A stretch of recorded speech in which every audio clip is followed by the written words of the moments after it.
So I just bought a new truck, and the dealer hasn't had a chance to detail it yet. And so they asked me if I wanted a loaner car. And I was like, yeah, that'd be great. And then they're like, all right, well, what do you want? How about a red Camaro? It's like, sure, why not? So here is my rental car for the day. It's a 2013 Chevy Camaro. It's got the 6-cylinder engine. It's in beautiful condition.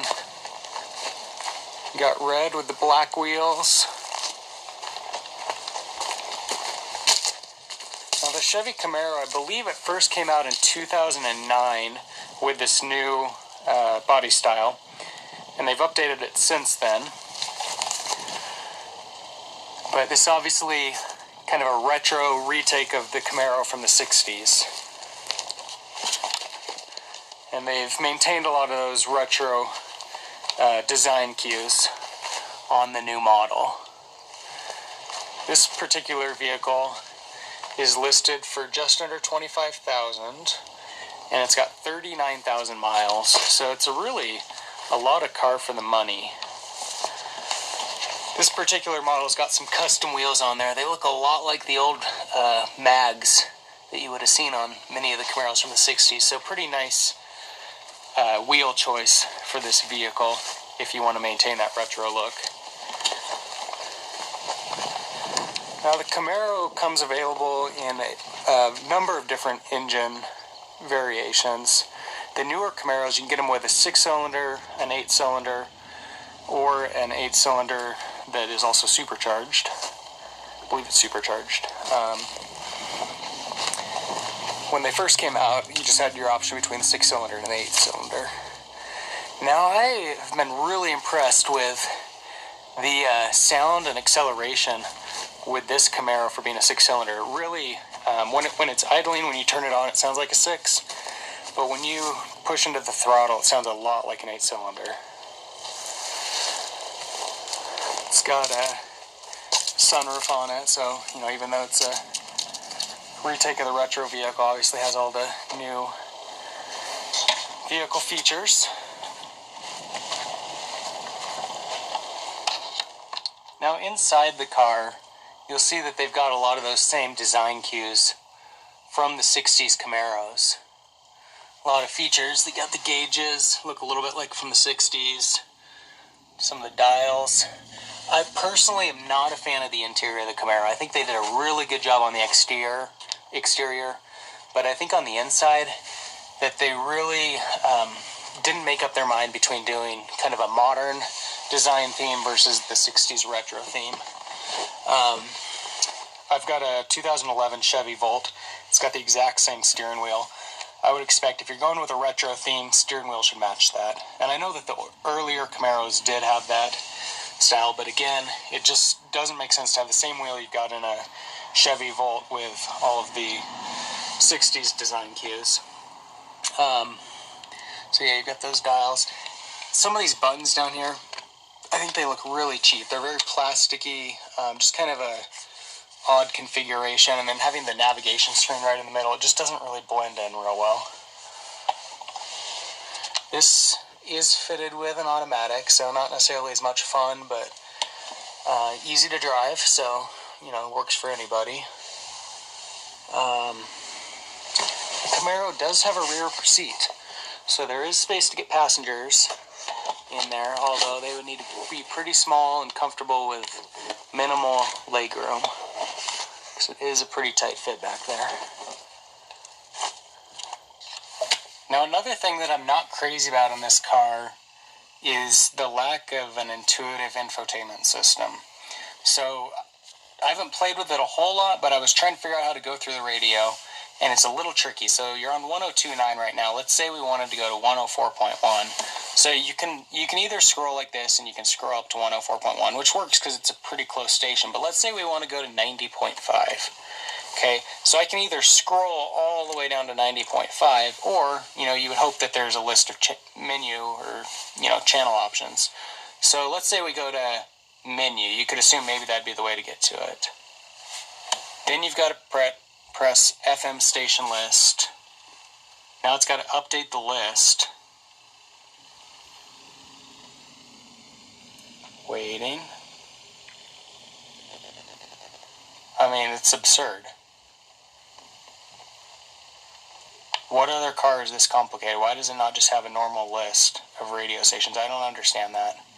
And obviously, if it was your own vehicle, you could go into your favorites list and you could put in your favorite channels, and this wouldn't be a problem. But still, I mean, if you go to another city or something and you want to scan through the stations, this just doesn't make sense to me. We're almost there. Oh, so close. Come on. Come on. Oh my goodness. What is going on? Oh, there we go. Hey, we got our stations list now. So now you could scroll through them like that. But, I mean, really, that's crazy that it takes that much effort to get to it. So then go back to home. We say, okay, FM. Well, now, okay, so it goes to 88.1. I'm not sure why I did that. Go to M. Okay, so then we go to our FM station list again. Let's see this time if it updates quicker. Okay, that's a little better. But still, if you're traveling through different towns, you got to keep updating that list or what? Just doesn't seem like the most intuitive system, and I'm not crazy about the graphics. Again, it doesn't look modern and it doesn't look retro. And so it's just like this mix of stuff that doesn't really match. So I'm not crazy about that. And kind of what I found throughout the vehicle, if we turn it on real quick. If we go up here, it's kind of the same thing. It took me a while to figure this one out. So you've got your menu, and there's a menu button right here that you can press. So you go through menu. Well, I was like, okay, I want to look at trip and fuel economy information. Well, now it's coming up. Before, when I was doing it, nothing was coming up, and I couldn't figure out. So it'd be trip fuel information, then this was a blank screen. What you had to do to get anything to show up was you had to rotate through this. And that's how you scroll through these different options. So to me, that just wasn't that intuitive. Not used to seeing that on one of these knobs either. Typically, most cars, it seems like they've got somewhere in this location of the vehicle where you can adjust those features. Not a big deal, but, you know, again, it'd be kind of nice if it...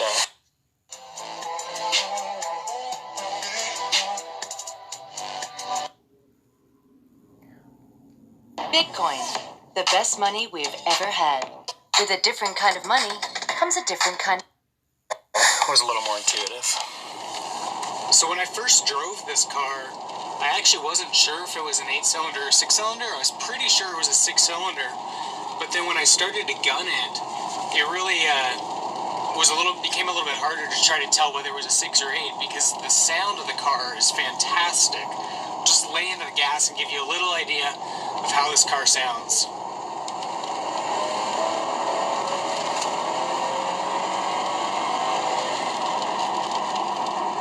It's got a really nice pickup and really nice exhaust note to it.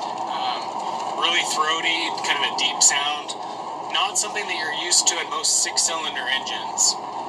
I've got an Audi Q5 with a 3-liter supercharged engine, and obviously, you know, being German engineering, it's a very different style of 6-cylinder, but, you know, it's a really quick car, but it doesn't have that deep throaty sound that you get with this, and, you know, I haven't driven a 6-cylinder that has that kind of sound before. Typically, I've found that that's only in something that's 8 cylinders or greater.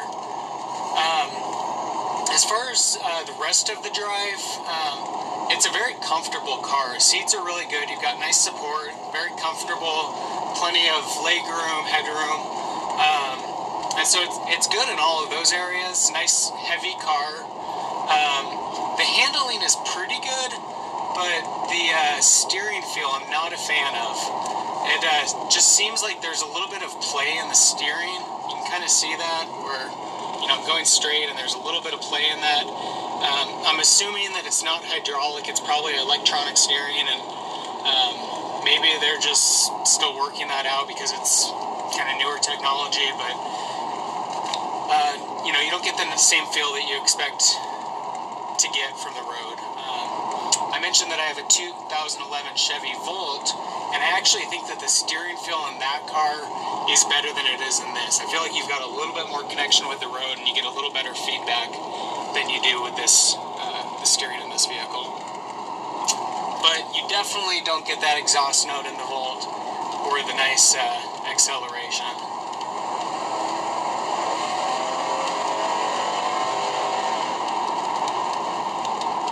Now you do got to be careful in the Camaro because it is rear-wheel drive. And it's raining right now, so I don't know how slick the roads are, but you got to be a little bit careful.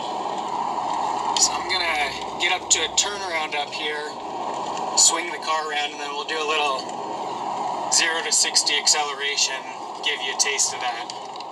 Alright, so for a 0 to 60 run, let's start out by just doing a little rev. The sound of that. It's interesting, there's a rev limiter on there, so it stops at 3,000. I can't rev any higher than 3,000 when it's in neutral.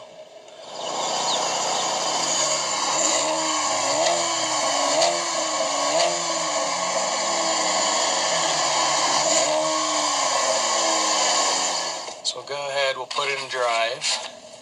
Once again with the, oh there we go, put it in sport mode.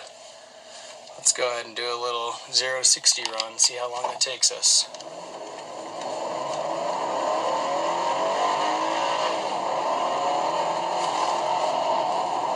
And there we are.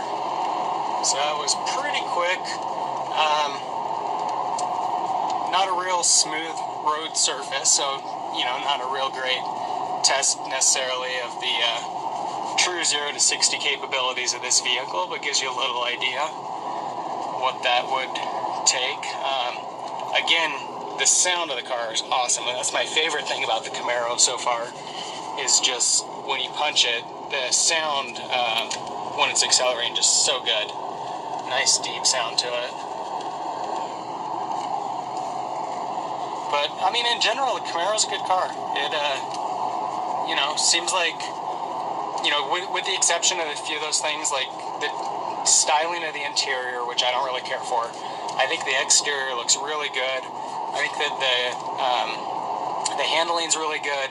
Acceleration and then exhaust note are excellent. And then, you know, again, the steering, I'm not crazy about the steering, but if you think about muscle cars from the past, I mean, it's probably better than that. So if you're, you know, looking to relive the good old days, good car for that.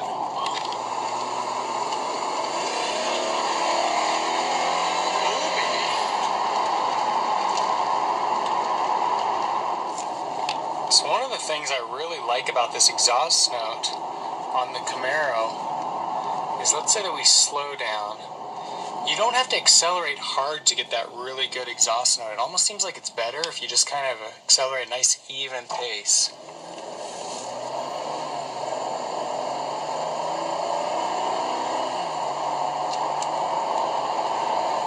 So you compare that to the 0 to 60 run, and I didn't accelerate as hard, but it still sounded really good. I think it's cool that they designed it that way to where you can just drive normal and you're still going to get to enjoy that without feeling this need to speed or, you know, drive faster than might be appropriate for this, whatever the driving conditions are, and you still get to hear that sound. So I like that a lot. Now, like I said, I'm buying a pickup, and so obviously the Camaro is not really a car that's going to work real well for me. I need something that I can put stuff in the back, that I can, you know, throw my bikes on the top or take down a back road. And so, you know, Camaro's not really an option for me. So that's what's been so fun about driving this car for the last day. If you don't have those same needs, Camaro is a great option if you're looking for something that's got pretty good gas mileage, really reasonable price, and a lot of fun to drive. Great option to consider. If you have any questions about the car, put them in the comments below and I will do my best to try to answer those.